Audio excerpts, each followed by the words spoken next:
Hotep à tous, bienvenue sur la chaîne des panafricanistes par essence, par conviction et par excellence. Celle des citoyens kémites par nécessité et obligation de combat. Nous sommes une chaîne qui n'est guidée que par nos ancêtres et rien que par les ancêtres qui appartiennent à l'égrégore du monde noir. Par conséquent, nous ne croyons en aucun Dieu venu de l'étranger. Toutefois, cette vidéo n'est aucunement destinée à inciter à la haine ou à la violence, car nous menons un combat qui est d'abord et avant tout spirituel, intellectuel et démocratique. Ensuite, il est politique, géopolitique et géostratégique. Contre l'impérialisme, le colonialisme, le néocolonialisme et l'endocolonat, qui sont tous qualifiés de crimes contre l'humanité. Nous menons ce combat sur la base du principe fondamental que nous avons hérité de nos ancêtres kémites, qui est celui de la Mahat, c'est-à-dire solidarité, vérité et justice. Vous êtes donc en droit de connaître la vérité et nous avons l'obligation de vous dire la vérité, rien que la vérité, afin que justice soit rendue au continent africain. Et ça, c'est notre modeste contribution dans cette noble lutte en faveur de la souveraineté, la dignité, la solidarité et l'unité africaine. C'est exactement ça que nous appelons le panafricanisme. Bien-aimés frères et sœurs, nous pouvons maintenant déduire la responsabilité de la France dans le coup d'État qu'il y a eu au Burkina Faso.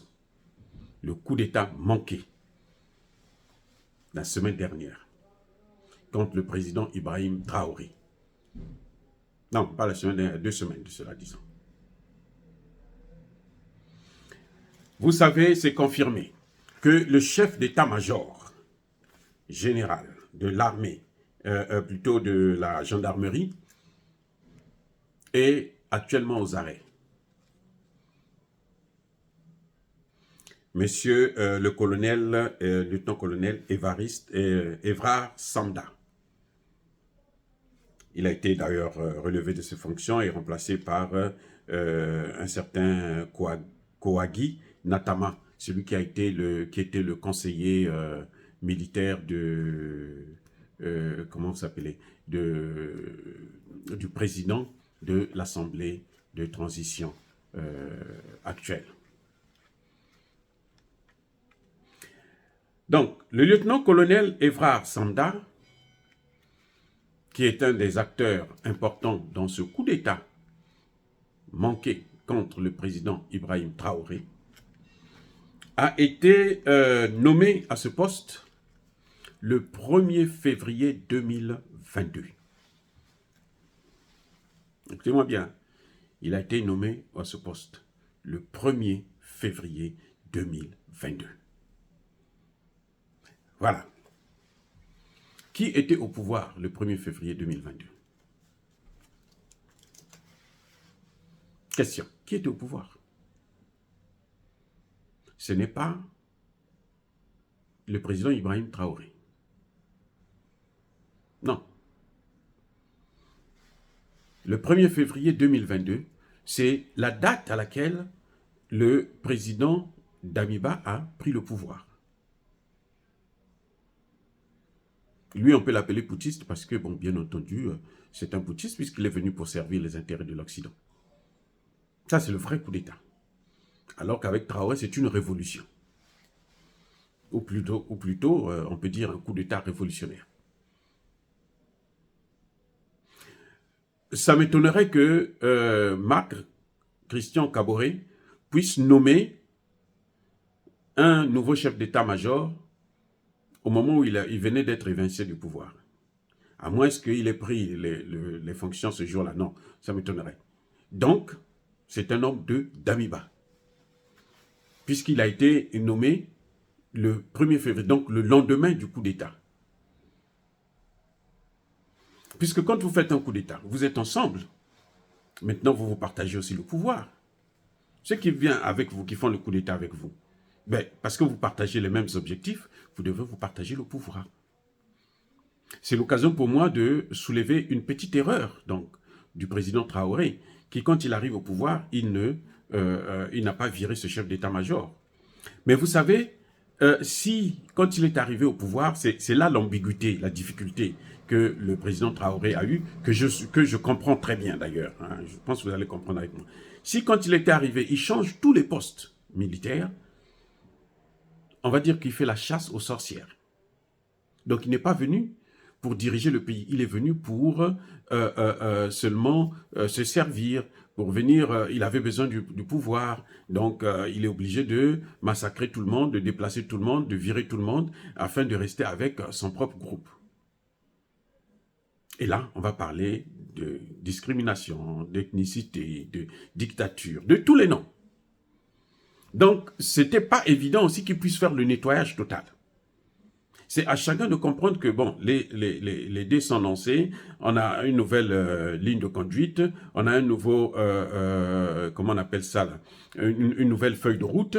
À ce moment, nous devons nous adapter à cette nouvelle feuille de route et éviter de prendre un certain nombre de comportements. Donc, je comprends pourquoi le président Traoré a laissé le colonel Samda à ce poste de chef d'état-major de la gendarmerie. Je comprends ça parfaitement. Mais ce qui m'amène à parler de cette histoire, c'est juste pour vous montrer la responsabilité de la France dans cette affaire. Parce que quand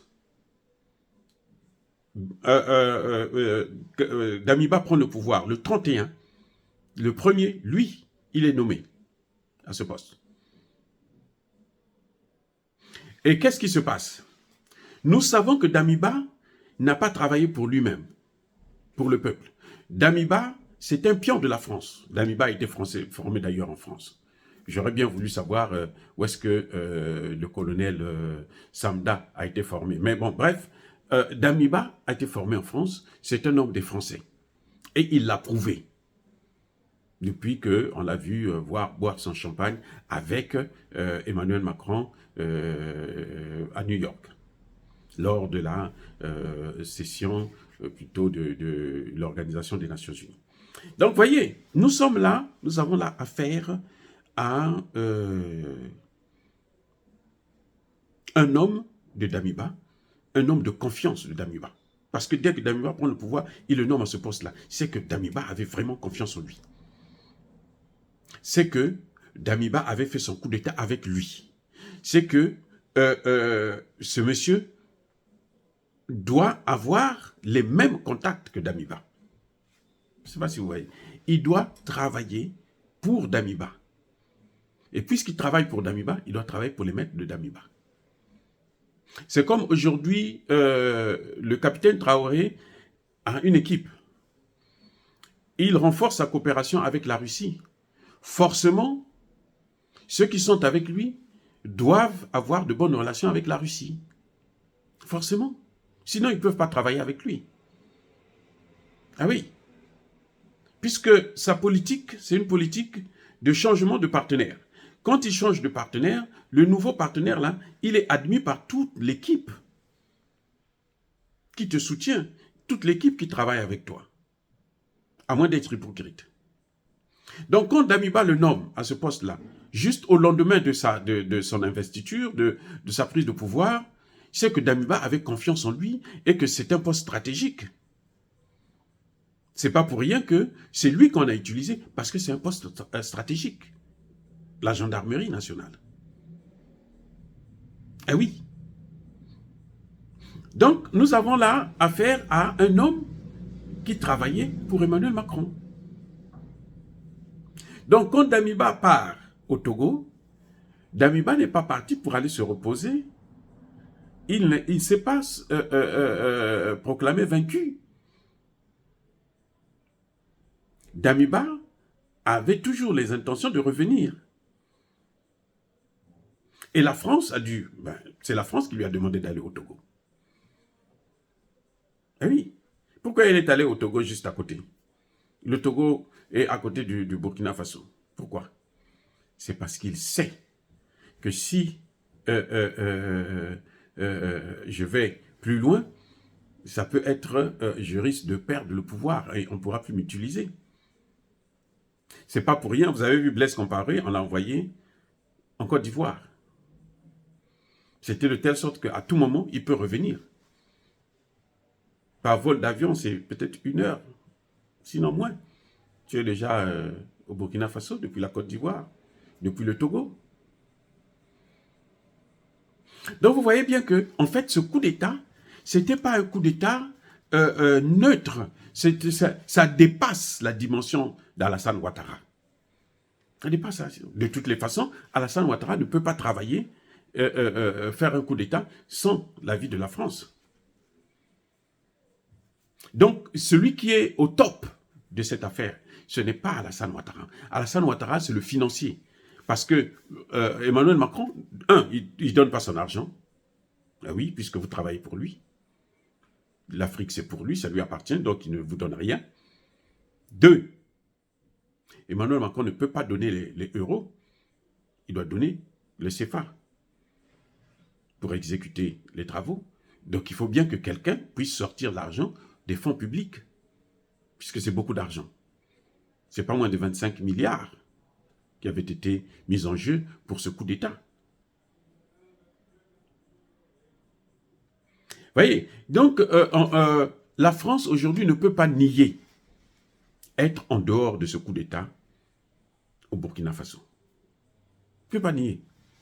Elle ne peut pas nier d'abord par rapport à Ouattara, mais elle ne peut pas nier aussi par rapport au fait que les maîtres de l'œuvre, ceux qui devraient exécuter l'action qui a échoué, ce sont des hommes qui travaillent pour la France.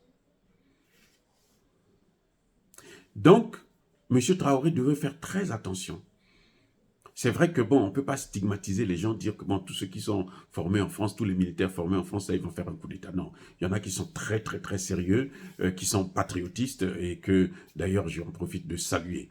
Mais il y en a qui, malheureusement, sont des hommes de la France, qui ne comprennent pas que la situation du Burkina Faso, elle nécessite plutôt l'union de toutes les forces en uniforme du pays pour vaincre le terrorisme.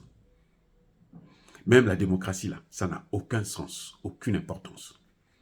Et je salue la décision du président Traoré de décider qu'il n'y aura pas d'élection s'il n'y a pas la paix. Ceux qui veulent la paix, là, ils n'ont qu'à s'arranger à rappeler leurs terroristes. Eh oui, c'est comme ça, les gars. C'est comme ça, les gars. Je suis très, très, très content pour ça, parce qu'au moins, nous savons qu'on est sur la même longueur d'onde. Dire cela, c'est inciter à la haine ou à la violence. Non. Bien-aimés frères et sœurs, encore une fois, la France a échoué au Burkina Faso de vouloir assassiner un chef d'État, comme elle avait fait à l'époque de Thomas Sankara. Ça ne reviendra plus, ça ne se fera plus. Maintenant, là, c'est ceux qui vont vouloir tuer Traoré qui vont mourir.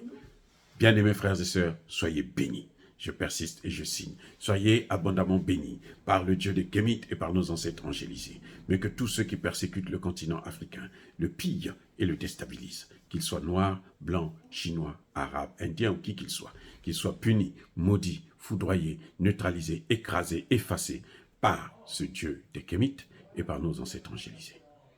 Vive l'Afrique éternelle. J'ai dit et j'assume.